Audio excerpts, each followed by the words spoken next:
سلام رفقا، من علیزادم و خیلی خوش اومدیم به این ویدیو. توی این ویدیو میخوام راجع به 3 تا پرونده خیلی عجیب و مرموز صحبت کنم و اینم بهتون بگم که 2 تا پرونده اولی روانشناختی هن و خیلی جالبن که دوست دارم نظرتون رو راجبش بدونم که خوشتون میاد یا چی. اما پرونده سومی بهتره که خودتون ببینید.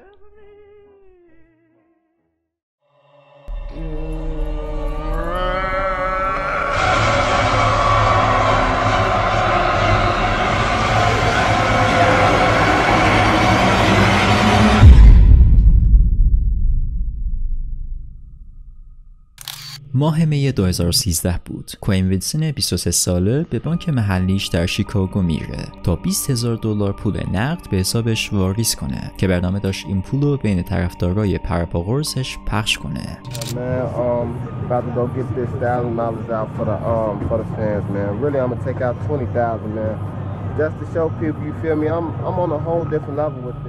تا به این لحظه کوین سابسکرایبرای زیادی به سمت یوتیوبش جذب کرده بود. توی سریالی به اسم داستان نیک بازی میکرد و توی یوتیوبش آپلود میکرد.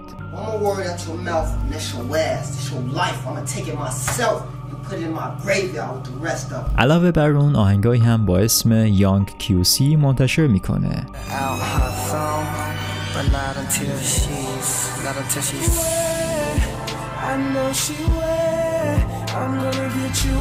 منبع درآمدش واسه مردم معلوم بود، از طریق یوتیوبش، و خجالت نمیکشید درآمدی که از یوتیوبش کسب کرده بود و به مردم نشون بده و شوآف کنه. از خودش عکس و ویدیو میگرفت و تو پیجاش منتشر میکرد که توشون مقدار زیادی از پولاشو به رخ بیننده ها میکشید و پوز میداد. و این ویدیویی که میخوام نشونتون بدم پوز دادن رو به یه حد دیگه میرسونه، چون $20,000 از پولاشو میندازه هوا واسه طرفداراش که اون مقدار به پول الان میشه $1,600,000,000 تومان.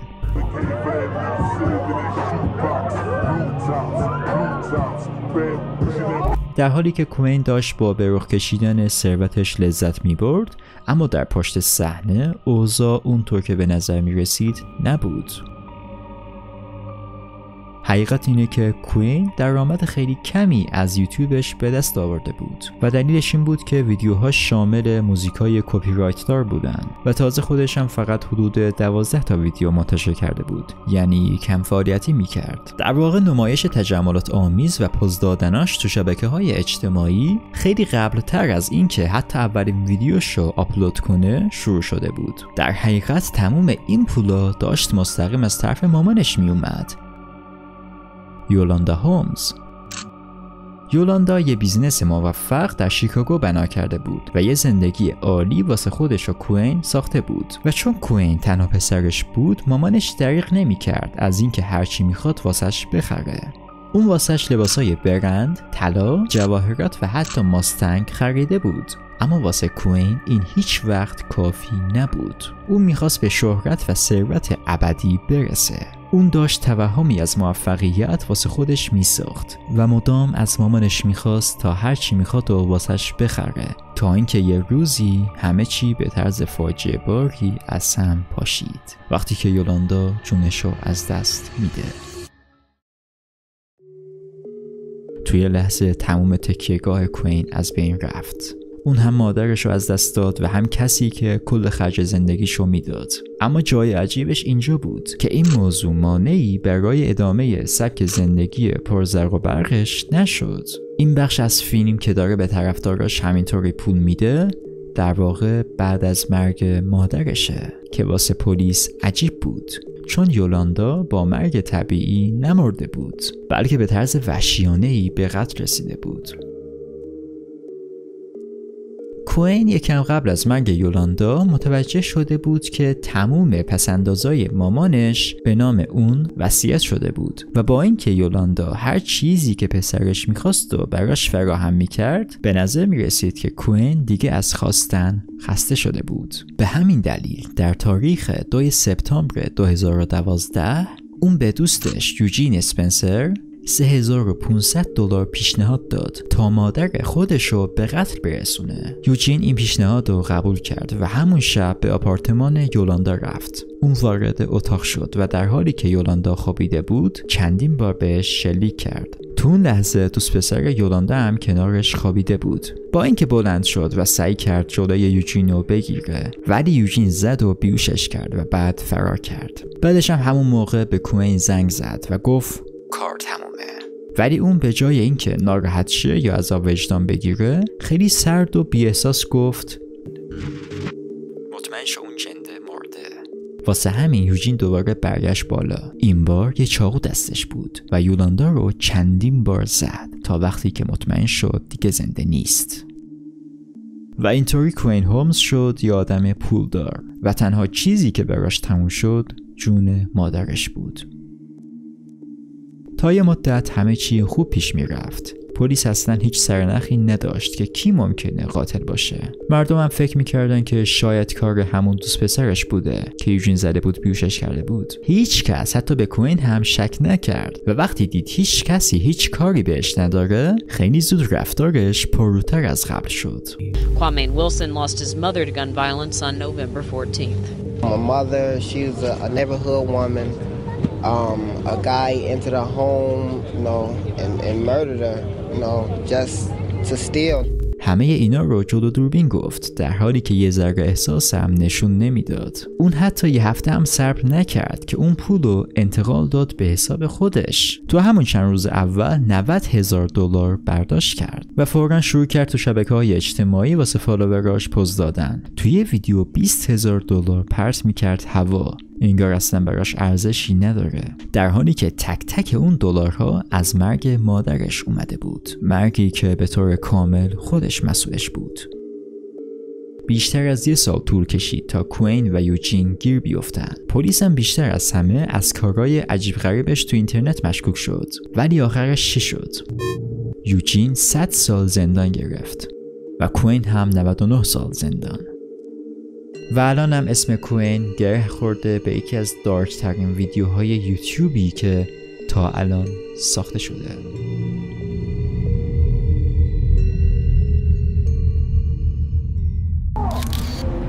در تاریخ 18 آپریل 2010 یه مرد 39 ساله به اسم گوین کالینز از زندان HMP رنبی تو انگلستان آزاد شد، ولی آزادیش 24 ساعت دوام نیاورد، چرا که فردای اون روز دچار فروپاشی ذهنی شد که بخشی ازش تو چند تا ویدیو ضبط شد و بعداً تو یوتیوب منتشر شد. این داستان اون دیوونه بازیشه. ماجرا حدود ساعت 9 صبح تو شهر ناتینگهام شروع شد. وقتی که گوین از خونه زد بیرون، کسایی که تو منطقه بودن گفتن که خیلی عجیب غریب راه میرفته و واسه خودش زمزمه میکرد که من عیسام، من شکست ناپذیرم.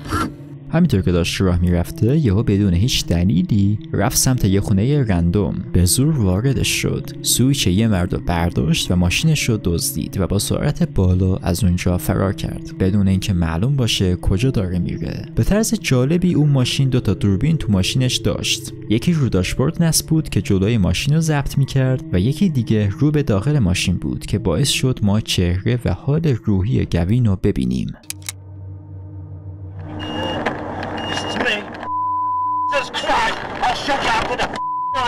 I've got. Hey, don't eat this. Come on, let's go, bro. Stop getting rid of all that crap pairs.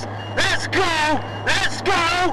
فقط با یه نگاه میشه فهمید که حالش اصلا خوب نیست. به دلایل نامعلومی با خشم پر شده بود. با عصبانیت آینه عقب رو کند. فحش میداد و تهدیدهای نامفهوم میکرد بدون اینکه حتی کسی اونجا باشه. I'm Jesus. I'm descendant of God, and you lock me up. Watch this. You. ترسناکترین بخش قضیه سرعت رانندگیش بود. سرعتش رو هی بیشتر و بیشتر میکرد. از بین ماشینا مارپیچ میرفت. از تو کوچه پس کوچه های شلوغ رد میشد. سرعتش چیزی حدود 130 تا 200 کیلومتر بر ساعت تخمین زده شده بود. Watch this now. I'm getting stronger and stronger by the second. ولی با اینکه چند بار نزدیک بود به ماشینای دیگه بزنه، هر بار یه جوری قصر در میرفت، حداقل واسه مدت کوتاهی.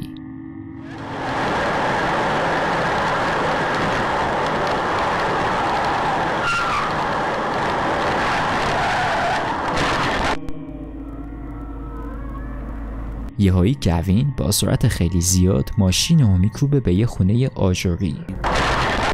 تصادف خیلی شدید بود، ولی با کمال تعجب نه تنها زنده میمونه بلکه یه خراش هم بر نمیداره و حتی انگار نه انگار که تصادف کرده. از بین آهنپاره ها خودش رو میکشه بیرون و فوراً میره سمت یه زن که همون نزدیکی‌ها رانندگی میکرد. تو چند ثانیه زورکی سوار ماشین اون زنه میشه. دوباره رانندگی دیوونه‌وارش رو ادامه میده تا اینکه بازم تصادف میکنه، اما درست مثل دفعه قبل بازم چیزیش نمیشه. بدون هیچ آسیبی پیاده میشه و میره سمت یه خونه دیگه. این بار واسه اینکه سومین ماشینش رو بدزده یه تیکه بتون از زمین ور میداره و باهاش میفته به جون در خونه. در حین این کار دستش زخم خونی میشه، ولی بالاخره موفق میشه در رو بشکونه و وارد شه. توی خونه یه مادر با 2 بچه‌اش زندگی میکردن. یکی حدود 5 ساله و اون یکی هنوز 1 سالش هم نشده بود. گوین میره سمت خانواده وحشت زده شده، داد میزنه، تهدید میکنه که کلید ماشین رو بده. بهشون میگه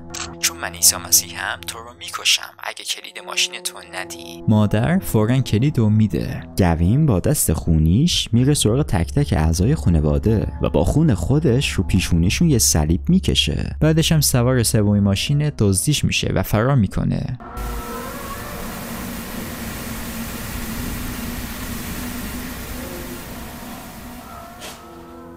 گوین مثل دیوونه‌ها بازم شروع به رانندگی کرد، اما این بار خیلی بی‌احتیاط‌تر از قبل بود، چون اول کوبید به دیوار آجری و بعدش به ماشین پلیس تا اینکه چشمش افتاد به یه رهگذر. همینطور که داشت سرعتش رو بیشتر میکرد، گوین یه مردی رو میبینه که بیگناه کنار ایستگاه اتوبوس وایساده و به دلایل نامشخصی وجود این مرد باعث عصبانیت بیشتر گوین شد تا جایی که میتونست به پدال گاز فشار آورد و مستقیم کوبید بهش. مرد با جراحت‌های شدید افتاد رو زمین. گوین سریع از ماشین پیاده شد، بالا سر اون مرد رفت و داد زد کشتمش، شیطانو کشتم. چند دقیقه بعد بازم یه ماشین دیگر رو به یه خونه دیگه میکوبه، اما این بار پلیس دیگه زیاد دور نبود.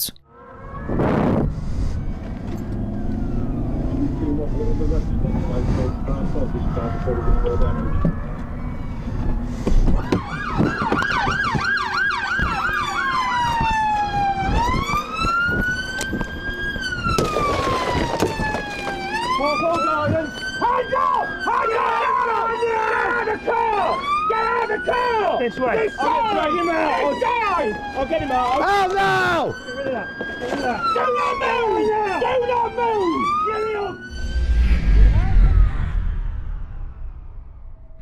بالاخره موفق شدن به این رانندگی دیوانه‌وار پایان بدن. مردی که گوین بهش زد پیرمرد 87 ساله‌ای به نام تری رادفورد بود، معلمی بازنشسته که صدماتش به قدری شدید بود که مدت کوتاهی بعد از اون حادثه از دنیا رفت. خانواده‌اش گفته بودن که تری پدر بزرگ، پدر و فرزند فوق‌العاده‌ای بود. فیلمایی که از این ماجرا باقی مونده واقعا وحشتناکن، ولی چیزی که از همه بیشتر شوکه کننده است اینه که اصلا چطور اجازه دادن همچین اتفاقی بیفته. همونطور که گفته شد این اولین روز آزادی گوین از زندان بود و با توجه به رفتارهایی که از خودش تو زندان نشون داده بود هیچ وقت نباید آزاد میشد. در مارس 2019 به خاطر اتهاماتی مثل دزدی براش آزادی زودتر از موعد در نظر گرفته بودند، اما درست قبل از آزادی مشخص شد که تست مواد مخدرش دستکاری شده است. همین باعث شد که پرونده دوباره بررسی شه و آزادیش به تعویق بیفته. آخرای همون ماه گوین رسما عقلش رو از دست داد. یه نگهبان زندان رو کتک زد و بعد یه مایع ناشناخته که توش وایتکس داشت رو صورت نگهبان پاشید. بعدش هم سلولش رو آتیش زد و یه مأمور دیگر رو با یه تیکه چوب مورد حمله قرار داد. به خاطر این کاراش گوین رو بردن توی سلول انفرادی. اما کمتر از یه هفته بعد دوباره آتیش به پا کرد. وقتی یه مأمور وارد سلولش شد که آتیش رو خاموش کنه، گوین یه ضربه محکم به سرش زد. به چاقوی پلاستیکی بیرون کشید و تهدیدش کرد که میخواد اونو بکشه و گفت که براش هیجان انگیزه کسی رو بکشه. اقامت گوین توی زندان اصلا باعث بهتر شدنش نشد. حتی برعکس به نظر می رسید که از قبل هم خشن‌تر و روانی‌تر شده بود. ولی باور نکردنی‌تر از همه اینه که با وجود همه این جرمای اضافه، آزادی گوین کمتر از 2 هفته بعد تایید شد و بالاخره در 18 آپریل آزاد شد. نتیجهش چی بود؟ فقط 24 ساعت بعد از آزادی تری رادفورد به شکلی وحشیانه کشته شد. در دادگاه گوین به 21 سال زندان محکوم شد و در طول محاکمه مشخص شد که هیچ ماده مخدری توی بدنش پیدا نشده بود. در واقع همه این اتفاقا به خاطر یه جور حمله روانی یا جنون ناگهانی بود که خیلی اتفاقی بخشایی ازش توی دوربین ماشین ضبط شد و بعد تبدیل شد به یکی از دارک ترین ویدیوهای یوتیوب. این خیلی عجیب بود. بریم سراغ پرونده بعدی.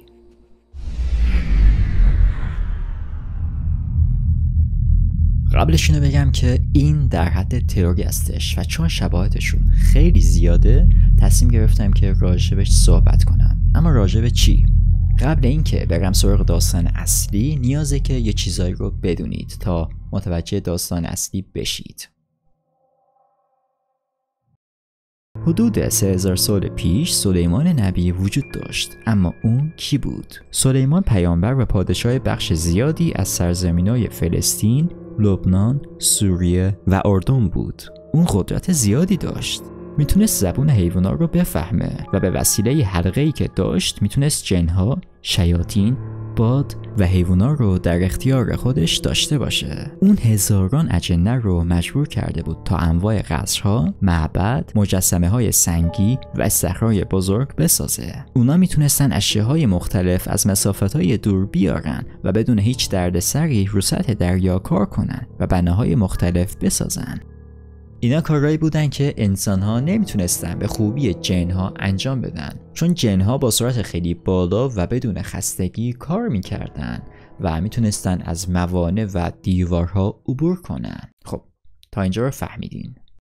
یک کتابی هست به اسم کلید کوچک سلیمان. این کتاب حدود 400 سال پیش تو قرن 17 میلادی توسط جادوگرا و کیمیاگرای اروپایی جمع‌آوری و نوشته شده. این کتاب به شدت ممنوعه و خطرناک هستش و یه آدم معمولی که هیچ درک و دانشی از موجودات ماورایی نداره نباید به این کتاب حتی نگاه بندازه. اما چرا این کتاب اینقدر ممنوع هستش؟ سلیمان به هزاران جن تسلط داشت و کنترلشون میکرد. گفته شده در بخش اول این کتاب اسم 72 تا از اون هزاران موجود آورده شده. این 72 تا جزو قوی ترین و بالا مقام ترین موجودات بین بقیه بودن و جایگاه بالایی داشتن. این موجودات شامل اینا بودن: شیاطین، جنها، ارواح، موجودات هیبریدی و فرمانروایان جهنم.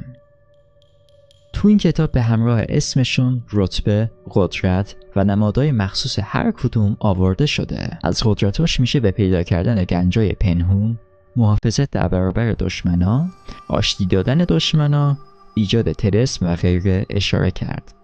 خب از دوران سلیمان که 3000 سال پیش بود شروع کردم تا برسم به این کتاب ممنوعه که 400 سال پیش تو قرون وسطا نوشته شده. این کتاب ادعا میکنه بر اساس آموزشایی که سلیمان از خدا گرفته بود ساخته شده و همونطور که گفتم 72 تا از قوی ترین و بالا مقام ترین موجوداتی که سلیمان بهشون حکومت میکرد تو این کتاب آورده شده. تک تک این موجودات تو این کتاب نماد خودشونو دارن که به این نمادا میگن سیجیل. این سیجیل ها یه جور امضای جادویی هستن و خیلی خیلی مهمن.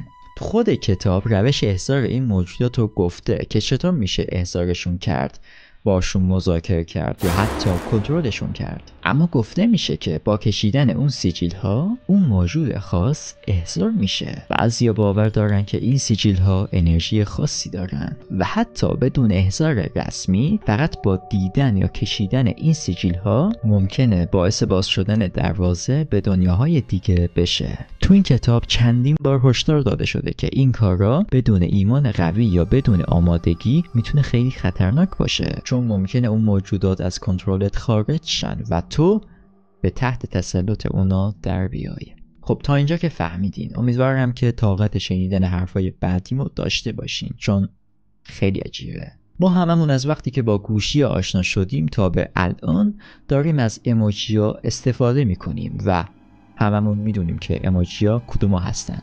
همون شکلکی هست که در شروع یا پایان متنت ازش استفاده میکنی.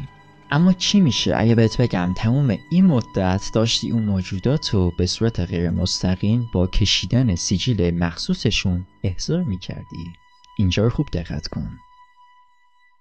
این ایموجی خنده که خیلی اوقات ازش استفاده میکنی شباهت خیلی زیادی به این سیجیل ممنوعه داره که مال یکی از موجودات خطرناک این کتابه. کافیه یه خورده با دقت نگاش کنی تا شباهتش رو حس کنی. این ایموجی که چندان ازش استفاده نمی کنی شباهت داره به این سیجیل، به خصوص ابروهاش و اون دودی که از ایموجی بلند شده. به چیزی که تو دهن ایموجی دقت کنید و حالا به سیجیلی که شبیهشه. عجیبه نه؟ یا حتی این، با دقت نگاش کنید، به خصوص به چشمای ایموجی که تو سیجیل همچین نمادی معلومه. یا این، دندوناشو دقت کنید که چقدر شباهت داره به این سیجیل ممنوعه. اینو نشون میده که بی هدف نیست این همه شباهت. خیلی عجیبه. همونطور که دیدین این ایموجی‌ها به شدت به اون سیجیلا شباهت دارن و تئوری اینه که ما با استفاده کردن از این ایموجی‌ها به صورت غیر مستقیم و ناآگاهانه اون موجودات رو به زندگیمون وارد میکنیم که نتیجهش خیلی بده، چون خودمون با خبر نمیشیم که اونا احضار شدن و همینش بده، چون لااقل اگه با خبر میشدیم میتونستیم جلوشون رو بگیریم یا باشون مذاکره کنیم که برن رد کارشون. اما چون ندونسته وارد میشن میمونن و همین باعث بدبختی و فلاکت تو زندگیمون میشه که نمیدونم، بازم میگم در حد تئوری هستش و واقعا فکر نمی کنم که این همه شباهت الکی و تصادفی باشه، چون واقعا میگم خیلی شبیه هم به هم.